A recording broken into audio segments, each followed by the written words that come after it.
Guru kita bilang, kalau pengen kaya nabung. Kita lihat guru kita, ternyata nggak kaya juga dia. Ya, berarti ada yang salah ini. Dia bilang gini, dikit-dikit lama-lama jadi bosan. Nggak kaya-kaya, bosan kita nabung itu. Kunci kekayaan, ya, wasilah kekayaan. Jadi kalau orang barat, motivator barat menyampaikan rumus kekayaan itu simpel aja, cuma 3 hal. Ya, 3S. Simpel banget. Apa itu? Saving. Apa itu saving? Hemat. Bukan nabung. Wah, ini keliru ini. Ya.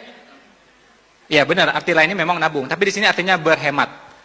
Ini saya kaget luar biasa, ya. Kaget luar biasa. Jadi ternyata Islam tidak pernah menganjurkan kita untuk menabung.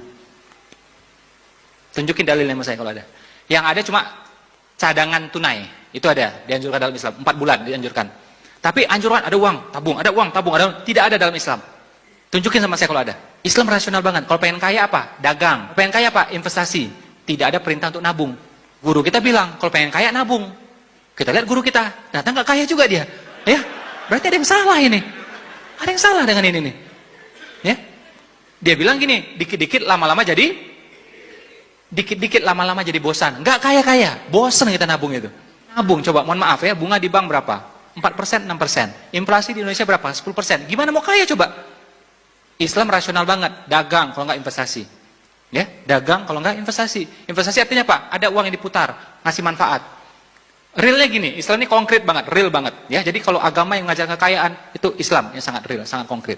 Contoh, Anda punya uang 200 juta, Anda tabung, ya, Anda tabung, kena pertama inflasi 1, kedua kena zakat 2,5%. 200 juta dipotong 2,5 jutanya, berapa? Sekitar 5 juta.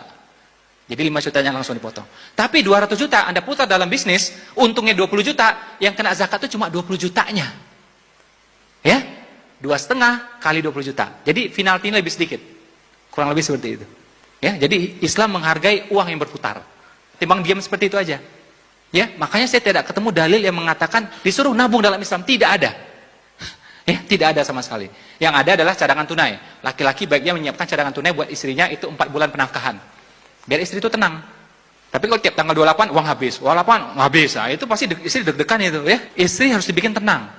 Ya, karena istri dia punya namanya oksitosin, ya. Oksitosin itu hormon kasih sayang, hormon rahman rahim, ya. Kalau dia tenang, itu anak beres sama dia, rumah tangga beres sama dia. Tapi kalau dia deg-degan, kacau semuanya nih.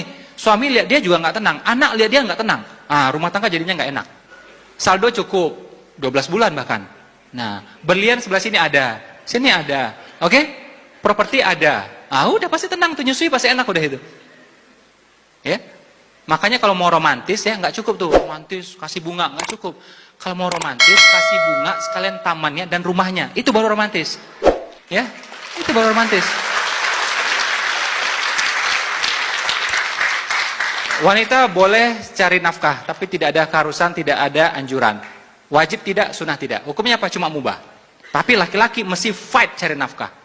Makanya laki-laki dapat warisan 2 kali lipat. Kenapa? Itu buat menafkahi ya wanita-wanita di sekitarnya, ibunya, istrinya, putri-putrinya, saudari-saudarinya.